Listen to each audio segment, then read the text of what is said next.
وی سلیمان علیه السلام په زمانه کې یو کس یو مرغه ټینګ کو. هغه به ډېر ښایسته اوازونه کول. ملک به ورته خوشحاله و، د هغې اوازونه به یې خوند اخیستو. و یوه ورځ دغه مرغه پنجره کې دننه دی ډېر ښایسته اوازونه کوي. وی بار نه یو مرغه راغی، پنجرې باندې کېناستلو، وزر یې خوره کړل او وچغېدو، واپس لاړو. وی څنګه دا مرغه چې واپس لاړو، د پنجره کې دننه مرغه اوازونه بند کړل.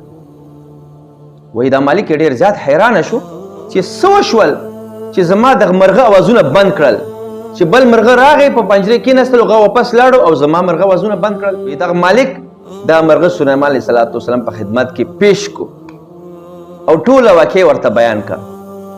وی سلیمان علیه السلام د مرغه نه پوښتنه وکړه چې تا اوازونه ولې بند کړل؟ نو د مرغه سلیمان علیه السلام ته وایي چې دې کس زه پنجرې کې بند کړی یم او زه خو بار ته خوشحاله یم، خپلو ملګرو سره په ځنګل کې چې الوزم زه خوشحاله وم، خو زه پنجرې کې یم نو ما به همیشه اوازونه کول چې زه بار ته ځم، ما به جزه فزه کوله.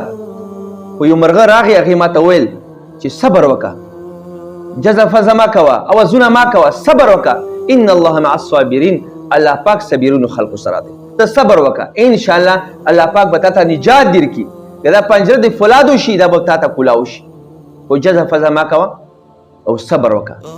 وی ما هغې ټیم نه ځان سره وعده کړی دی چې زه به اواز نه کوم، ما اوازونه بند کړي دي. وی سلیمان علیه السلام ملک ته ویل چې دغه مرغه تا اوازونه دپاره ساتلی و، خو دې اوس ځان سره وعده کړی دی چې زه اوازونه نه کوم. وی ملک ویل چې بیا دا زه نه ساتم، دا زه پرېږدم. وی مرغۍ پرېږدولو.